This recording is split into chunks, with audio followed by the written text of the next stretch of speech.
Greetings, my fellow low-siding thinkers of the podcast. My name is Craig, transmitting from the beautiful swampy mangroves of South Florida. And today's date is Friday, September 1st, 2017. Beautiful sky, nice weather out here in Fort Lauderdale. Plus, I'm at CJ's Java Lounge, located at 400 Southwest 1st Avenue, Suite 1, along the New River of this interesting city. Southwest section along the Andrews Avenue Bridge, which is in the Yacht Club. Right across the river is Kelly's Pub. Pretty cool place, pub and restaurant. So thanks here. And so just kicking back a little bit as usual, see what's going on. Just watch a couple of cool little videos for the archive from Geopolitical Report, which I actually put out to the public, which I post on Facebook, Twitter, and Google+. You can check it out on 9/11, 28 pages of Saudi connection. And some people may talk smack about Kurt Nemo all they want, but you know what? One thing I can say, the man does his research as best he can. He has a lot of good merit as well. So you know how these people are, he's a fraud, he's talking about conspiracies. Hey, when there is interconnections based on articles and so forth, you gotta question all that. You can't leave all your eggs in one basket. Yeah, and plus you got folks out there who want to take down Southern Signs, Robert E. Lee. He was a racist. He was a racist. This is more like draconian, Orwellian 1984 right in front of our eyes. And Vladimir Lenin and Karl Marx would be extremely proud as well. Labor Day's coming up, so we got to pay tribute to all the folks out there that fought what they believe in the labor movement, whether if you agree with the unions entirety or not. A lot of good people out there that want fairness and so forth, and have a voice. Many of them have died to make this happen. So, of course, like every movement, you're always going to expect all I was going to say, infiltrators, provocateurs, and frauds, jack-lanterns. There's nothing new at all. So everyone has to remain vigilant, even in that department as well. And so I noticed too, a good amount of people are just trying to enjoy life while they can. And I could say too, I actually attended a tribute band called Nirvana, and especially to do with two A's before two N's before the A for Nirvana, and they were saying that Courtney Love isn't impressed, but still a lot of questions in the air. And even a person like myself, I was really critical of Kurt Cobain blowing his brains out. However, in a period of time, I've taken the initiative on checking it out myself, because I have some friends in the music industry told me about it, to question it, and I will thank them. I thank them dearly for it, because sometimes we all jump into conclusions. But my pet peeve on that time of being harsh critical on those particular actions that they reported it was the whole legacy, his legacy been exploited. So even during the time I was working a live concert at the Miami Arena in 1995, a lot of fans were wearing Kurt Cobain shirts. And do you remember one kid at the time, it's maybe 12 years old, had a silkscreen print of Kurt Cobain's birth certificate, and my jaw just dropped. I'm like, what the hell? So it's very morose, but I have taken the time later on to check out the movies and read some of the information and people sharing things. And now I have a different perspective on Kurt Cobain, especially when that movie came out, Soaked in Bleach, when he wanted to clean himself up. Cleanse himself up. He's getting ready. He was preparing for the file divorce to Courtney Love, and transfer his daughter as a beneficiary on his will. So a lot of my view right now is a lot of foul play. It's a cold case, as far as I'm concerned. A fraudulent, closed case needs to be reopened. So Courtney Love don't like it. That's too bad, because to be very sincere, she reminds me of one of those folks that she married her way to get famous, just like some pop star singer. I think it was Mariah Carey. based on the information I got, they married their way to get to the top. Some people may call her the Mariah Carey of rock, okay? And as far as I'm concerned, with all due respect and a good faith, I was never a big Hole fan in general. Never impressed by any means. But when she married Kurt Cobain, it became a big foul spot. But I'll be very fair. Probably the best thing I've seen her do as a performer was People vs. Larry Flint when she played South Philly. She did a great job. I'm not going to take it away from her. But a lot of controversies. People still believe she was involved in Kurt Cobain's death. If you haven't seen Soaked in Bleach, it was detailed, and even the former police officer that investigated. Check it out. Probably go to Netflix and all that. It is very interesting. And so I got to thank that gentleman. His name is Doug, Death Metal Doug Herring. I call him Mr. Whoopi. But I got to give him credit, man. He opened my eyes in that area, which is good. So I'm not saying, that's why I tell people I don't know everything. I'm still learning. And you know what? Hey, share me stuff. Don't be shy, folks, because we're all in this together. We're all in this world and planet together. All right, enough of my rant on that. First off, I'm going to be looking at right here. Just decided to do 4 things today. And this one came from the Future of Freedom Foundation. This is written by Jacob G. Humberger. This one's entitled Hurricane Harvey, Charity versus Welfare. Came out today. He's the founder, president of the Future of Freedom Foundation. FFF.org. Essentially, the leftist shibboleth that undergirds America as a welfare state is that Americans, if left to their own choices, would never voluntarily help others to a sufficient degree, given such it is necessary, liberals say, for the state to enter the picture and force Americans to do their moral duty. That's what Social Security is all about, forcing people to care for others. No, there is no retirement fund, and there has never been one. Social Security is based on the state's forcible taking of money from younger people through taxation and giving the money to seniors to fund their retirement. When you look at that, friends, that's considered involuntary servitude, violation of the 13th Amendment of the U.S. Constitution. Oh yeah, but they had a little signature agreement. So, total entrapment, I would say, right? Why not simply leave young people free to make the decision on their own? Why not leave children free to decide for themselves whether to help their parents and to what extent? Why not leave it to Americans in general to decide whether to donate to organizations that will help seniors whose children won't help them, or for whatever other reason, lack of ability to help themselves? The welfare state shibboleth explains it. America can't be trusted with such a decision because everyone knows they would fail the test. Yeah, but when it comes to government, the chosen one, please think for me, government. You remember one thing, folks, in Latin it means control of the mind. So we'll continue on here. Of course, it is not just Social Security. The welfare state also encompasses Medicare, Medicaid, pharmacies, FDIC, welfare, food stamps, corporate bailouts, public schooling, and a myriad of other programs that are based on forced funding. This week, in the New York Times, carried an interesting editorial about private charity and Hurricane Harvey. The editorial begins with the statement that seemingly contradicts the liberal welfare state shibboleth. It is admirable that America's first instinct when disasters occur is to open their wallets and volunteer their time, since there has never been a nation that relies wholly on government to take care of those in need. Citizens' first impulse is to pitch in whatever their politics or faith. As the first images of suffering emerged from Houston, the flow of cash, food, clothing, and rescue equipment into Texas seemed to rise in tandem with the flood waters. The Times then advises Americans to take care with respect to their donations. Yet it is inevitable that not all the largesse will reach Harvey's victims or be well spent. For that reason, it's important for Americans to be discerning with their money, as they are philanthropic, avoiding scams and asking for greater accountability from trusted charities like the American Red Cross. And that's true. I did talk about that earlier this week on some of my shows.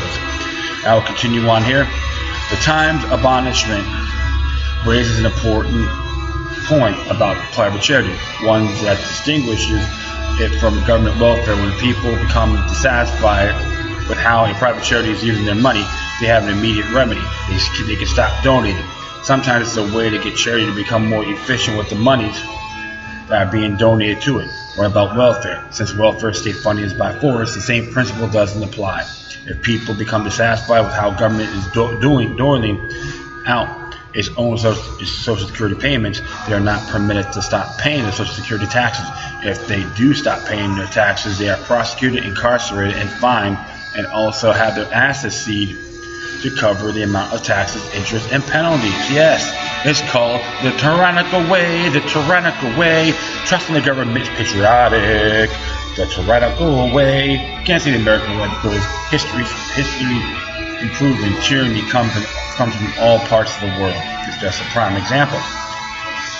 The moral question, of course, why should Americans be free to keep all their earnings and decide for themselves what to do with them? Why should they be forced to fund any charitable activity, including aid to seniors, aid to the poor, aid to churches, and aid to hurricane victims?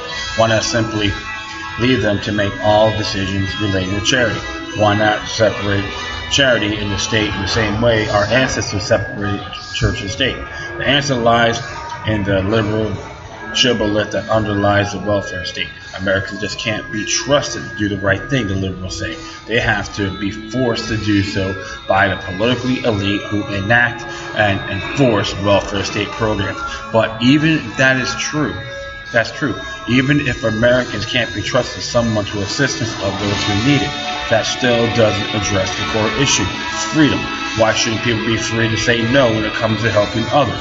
What does it really mean to be free? Does it mean to be forced to do the right thing? Does it mean to be forced to care for others?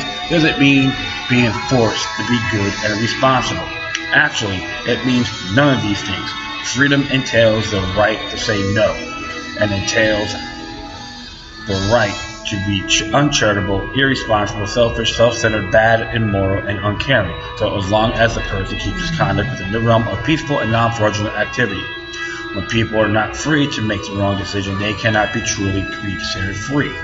That's in fact why our American ancestors, when they founded the United States, decided to bring into existence a society in which there was no welfare state, no income tax, or one society in which people were free to decide issues relating to charity on an entirely voluntary basis.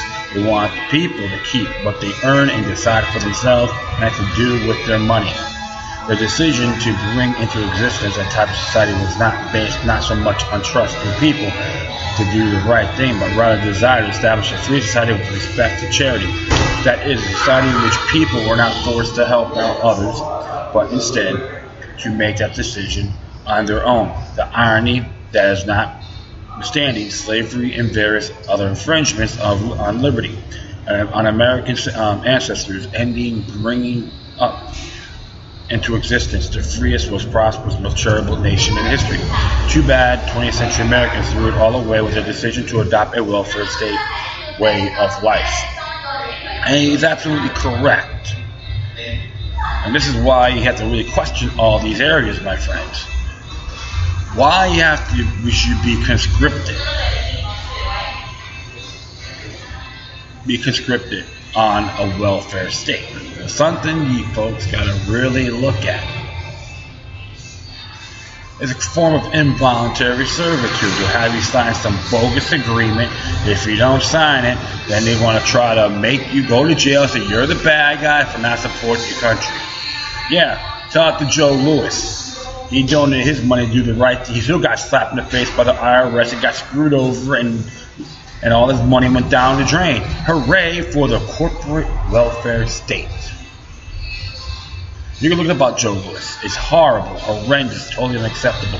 I would recommend folks to check out the movie American Freedom and Fascism, and they have a segment on that. And what's interesting about it was even the gentleman Max Fleming, the German boxer, they claimed he was a part of the Aryan race and Aryan nation, chosen one, boxed Joe Louis and lost the fight. He actually paid for his funeral expenses because he had so much respect for the man. He felt so disheartened on what happened to him. This is why, my friends, about the welfare state is nothing more than a monumental deception on a bigger scale. A lot of folks may not like what I say, but you know what? You have to see it what it is. Because the truth of the matter is, my friend, we're all being conditioned like Pavlov's dogs, being indoctrinated. This is the right thing to do for your own good. When the state says to do it for your own good, they are lying to you. That's part of the police state process. So you have to really think about this a lot more. There's a lot of other ways to do this voluntary and it has more impact, positive impact. Like when I go to a place like Out of the Closet at a thrift store, the money, the proceeds go to AIDS Health Foundation. And it has a lot of merit. I chat with people who used to work there. They went, no, sir. They actually do. You can get a free HIV test in there if you want. Just to let you folks know, this is how it should be, voluntary. And let's give you one of the things that you always remember. Like I said before in my early shows, make sure if you donate, it's to the ones that do the noble cause. And with Harvey, you got a lot of folks who want to take advantage of people. It's nothing new. It happens all the time. So do things wisely and think about this blog. What Harmberger said. It has some great merit. All right. Well, next one here came from Personal Liberty by Sam Rowley. Came out today. Like it says here, SPLC illustrates how to manufacture hate. Oh, yeah. I like to talk about these charlatans, you know? Let's just read what it has to say. The Southern poverty laws. The Southern poverty laws that exist in a very terrifying version of America. A land where there's wannabe Nazi hiding behind every lamppost, and your local army installation may be run by Confederate soldiers. It is not a real version of America, but if they say it enough, the turmoil and bloodshed the group predicts to come from statues of dead guys could become real. Sort of like that time they convinced the wacko that the Family Research Council was so evil he shut up his office. SPLC recently published a map of Confederate monuments the organization believes ought to be taken down immediately. Just one problem. Among the 1,500 monuments with the potential to unleash more turmoil and bloodshed, SPLC included Fort Hood, Texas, Fort Bragg, North Carolina, Fort Benning in Georgia. The organization also provides a sample letter for supporters. It encourages to tear down the monuments down to send to local newspapers and community leaders. Here's the message. White supremacists incited deadly violence in Charlottesville, Virginia. Last week, in defense of a Confederate monument, we must show the country that your city's or county's name gives no safe harbor to such hatred. We remove the monument at location. Confederate symbols on public lands in effect endorse a movement founded on white supremacy. If our government continues to pay homage to the Confederacy, people of color can never be sure they'll be treated fairly, and we will never solve our community's problems if an entire group of citizens is alienated or feels targeted for discrimination. Confederate symbols belong in museums and on private property. In museums, we can learn their full history. Citizens will always have the right to fly the Confederate flag. They can still erect monuments on their own property. They will not change. That will not change. But it's past time to move our monument to an appropriate place. Your cities or counties commission, president's name, editors to your local newspaper, your member of Congress, and the rest of the community should research on how to remove the monument. Then we should act. What a piece of garbage the Southern Poverty Law Center is. That's right. To all you sympathizers, the ones who donated to this charlatan organization, they're pathetic. What's the matter, Morris? Are you desperately seeking money, fame, and fortune before you croak? On white supremacy. That's the stupidest damn thing I ever read in my entire life. I'm gonna tell you this, my friend. That's what they thrive on. divide and conquer. They want to blame white supremacists only for the violence that happened in Charlottesville. They're not more than a bunch of witch hunting cowards. That's right. Southern Poverty Law Center, a bunch of witch hunting wussies. I'll tell you one thing, my friends. I'm not a Trump lover or anything like that. But when he blamed both sides and he got crap for it, that was wrong. And even that coward, another buttlug, Mayor Signer, said, "Oh yeah, it's his fault." What's the matter, Mayor Signer from Charlottesville? Are you testicles in your mouth? That's what you're telling me. You know what, folks? I'll tell you one thing. Something like this, I will get that message, wipe my ass on it, excuse my language, use it as toilet paper, and send it back to them, to the Southern Poverty Law Center. They're nothing more than quacks, just like the new Black Panther Party and these other so-called synthetic movements out there. Something to look at. You know what? They're all in the same bowl of manure. And I want to digress. All right, next one here came out yesterday, and it says here, sheriffs along the U.S. border helping build biometric police state. Came out yesterday from Activist Post. Derek Rose, freedom of conscience. It says here the American Civil Liberties Union has filed open records requests with all sheriffs along the U.S.-Mexico border in search of information about iris scan technology. Yesterday, we reported that the Department of Homeland Security and the U.S. Customs and Border Protection (CBP) announced plans to scan the faces of all flyers exiting the United States. Another recent report should give all Americans pause about the mass implementation of invasive surveillance measures. 31 sheriffs representing every county along the U.S.-Mexico border voted unanimously on April 3rd to adopt a tool that will capture, catalog, and compare individuals' iris data for use in both in jail and add-on patrol. Biometric intelligence and identification technology is the company behind the push has offered the sheriffs a free 3-year trial, citing law enforcement's difficulties in identifying unauthorized immigrants whose fingerprints can be disfigured through the manual labor or self-inflicted wounds, the Intercept reports. This project is being envisioned as a digital or biometric wall, one of the latest examples of the interrogation of surveillance technology and biometrics. The Department of Homeland Security wants Border Patrol to operate facial recognition cameras at the airports. The FBI is building a secret biometric database, and soon the United States will have its own biometric wall from which to watch all traffic entering and exiting. In response to the aggressive threat to privacy and liberty, the American Civil Liberties Union chapters in California, Arizona, New Mexico, and Texas have sent public records requests to every sheriff along the U.S.-Mexico border, demanding the records of their plans to purchase and test iris recognition technology.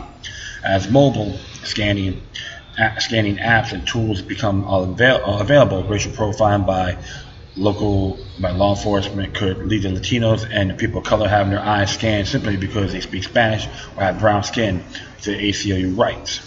The Intercept reports that biometric intelligence identification technology is known as BI2 already has an existing national iris database which is expected to rapidly expand with information on undocumented immigrants.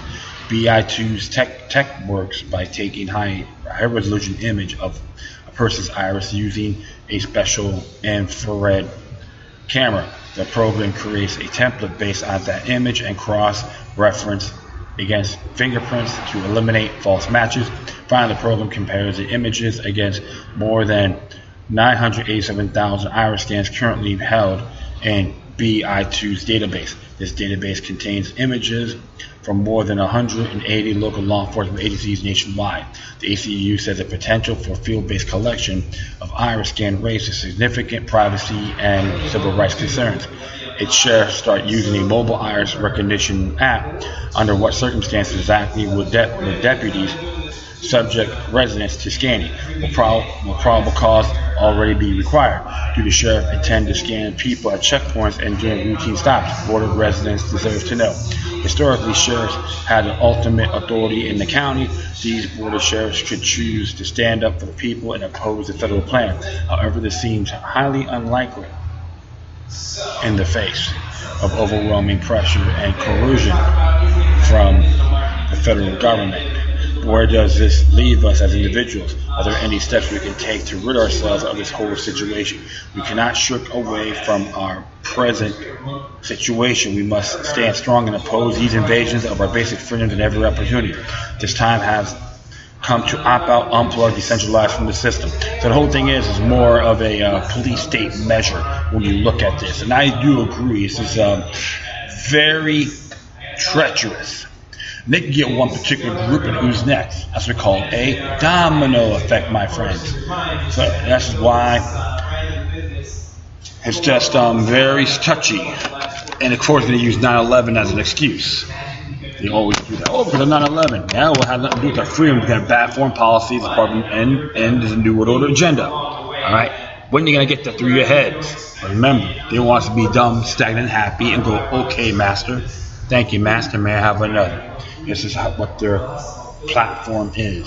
So everyone out there, guys, apply this, even in your own county. It should be like this everywhere you go, in every county in this country, the United States, to say hell no to this, because it's not just an ethnic thing; it's an ethical issue.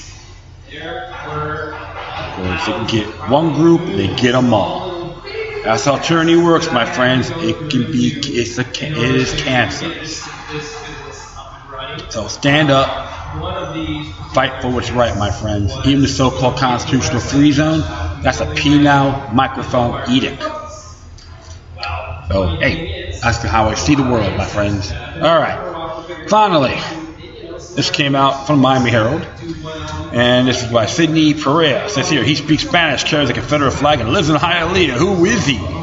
His Facebook page features Confederate and Black Cross Southern Nationalism flag, Pepe the Frog, and a photo of President Trump drinking a coffee cup labeled CNN Tears. He should up at a street rally wearing dark sunglasses, wearing the Confederate flag, and offering up interviews in English and in Espanol. He claimed to be a defender of the American heroes and labels as communists for those who want to remove Confederate symbols such as statues and street names honoring the life of Confederate Army leader General Robert E. Lee and Ku Klux Klan finder Nathan Bedford Forrest. His name, Christopher Ray Manzan, 22, his city, Hialeah, his ethnicity, Cuban American. Mozan, who identified himself as Chris Sandano, was arrested Wednesday after he charged demonstrators during a small protest in Hollywood, where most of those present urging commissioners to rename 3 streets bearing the names of Confederate soldiers. They are communists, he said, of the demonstrators to Univision Channel 23 reporter in Spanish. My message is that they are not going to win, and they're not going to leave without a fight.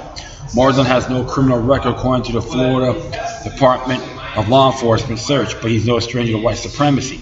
See, it's like a stranger to white supremacy. In early July, he told Rise News, well, I think it's that clearly the multicultural utopia that the left have been trying to achieve for now the more than 50 years is impossible to achieve, and they're going to keep chasing it until we're in ruins. Of African Americans, he said, they're lucky to be here. I'm about to have an interview. I should get an interview with this guy, you know? Get everything unfiltered. That's one thing I do. If I interview some people, I just make sure my show is unfiltered and nothing edited, anything like that. Back in January, a blog post on the website for the League of South, an organization that advocates for the second Southern succession. Bone Zone protests the Federal Reserve in Miami-Dade, despite what everyone is calling a victory against the globalist elite with the election of President Trump. The reality of the situation is that our fight has not only just begun, and we are nowhere near victory. Right, Mozan? He's right. I have to agree with him on that. Whom the League of the South identified as a Southern nationalist. He also wrote that the central banks are orchestrating the genocide of Western civilization in the shadows, according to the blog post. Mozan finished his statement, "The God save the South." The blog post also featured photographs of him with the sign of Feds out of Florida and secede. In addition, with what appeared to be a black cross and Southern nationalism flag. Michael Hill, president of the group, wrote in a separate post, that white area of the flag signifies our folk and our purity, while the cross signified no surrender. The symbol appears to make half of the Confederate flag that Monzon used to charge demonstrators with on Wednesday, in addition to being on the pocket of his shirt. Another online blog features a screen grab of Monzon's Facebook page from the status, which is no longer publicly accessible. Status from his own, whose Facebook page uses the name Chris Sandino, said it saddens him to see whites looking up to a Negro, I would say. In the Facebook page also said he attended Lake and Marty School in Miami and is currently in a relationship. So, I'm just wondering how accurate this article really is. And a lot of folks really got to start studying the history of the Confederacy. You know, a lot of Spanish people did fought for the Confederacy, especially around the state of Texas. And even there's many of them in Florida that were considered spies and agents. You'd be surprised. You folks got to really start looking at these things. Sometimes maybe some of his rhetoric, according to this, I may not agree with. But he has a right to his free speech. For the Constitution, Article 1, Section 4. You're going to arrest him for charging? That don't make any sense. That's totally acidine, according to the video. That's what I see on here. You can look it up for yourself. I do find it really pretty cockeyed. He's just speaking his mind. And people got to look at the bigger picture. And here's another thing, too, people should look at about the so-called Civil War. The banks were funding both sides. The Rothschild banks. Sounds fishy. Yeah, and all those individuals, you want to take down this statue, that statue, because they consider racism. Where's your proof? Where is the damn proof? Stop listening to a bunch of bobbleheads and do your own homework. Don't get me wrong, I'm not crazy about agree on stuff in the Confederate Constitution, even when it comes to slavery and all that. Don't get me wrong, I'm not going to argue about that by any means. Even just Jefferson's farewell address, one of them about the slave trade. All right. However, Jefferson Davis did say it best. That, hey, we are not your enemy. We just have our differences. We still want to work with you. And he's a bad guy. Was a bad guy. Completely. I would say this. Start looking at things yourselves, my friends. The past is today's greatest teacher. The only way to end this racism crap like this, talk to each other like individuals. Even talk to him. Don't crucify the man. Just talk to him. See what he has to say. And Sidney Pereira from Miami Herald, he's wondering how accurate this information is. There's one thing about it, my friends. Even the stuff I address, I always observe responsibly, and you should too. Never go for face value. Always examine the fine print. Read between the lines, etc. So I'm about to find out when he was arrested. I'm about to go meet him just to check it out. All right, my friends, that is it. I thank everyone for listening. Plus, feel free to download and share throughout the social media networks. If you have any questions, comments, or something that's interesting you may want to check out, that'd be great. Whatever you do, please address your correspondences with decorum. You keep me on Facebook, Twitter, Google+, Spreaker, iHeartRadio, Tumblr, YouTube, Freedoms Network, Theme.lifeminds.com, FutureNet.club, Patreon.com/LokiLuck3, which is 3 hours altogether. If you're going to be a donor, patron, all that good stuff, that would be great. I would love you to do it. Don't be shy. In addition, you can email me at LokiLuck3@gmail.com or to cryptic folks, LokiLuck03@protonmail.com. Ooh, all right. Okay, folks, hopefully wish you all guys have a great Labor Day weekend. It'll be good. Watch out for the police state checkpoints. Big brother, because they want revenue. And don't believe what the NTSB says about pull over, drive slower, or get pulled over. I love when they try to want you to assume that we all have to do the breathalyzer test. I'm not endorsing under the influence of alcohol. But there's always methods on getting around it. Even if you haven't have anything in your body, you're considered a suspect. Remember that. So you have to be vigilant when it comes to these police state measures. All right. Once again, thank you for your time. Plus, always remember that demoniac resistance is healthy for the soul and can liberate humanity. Until next time, take care of yourselves. Keep on spreading love, and may your guardian spirits be with you.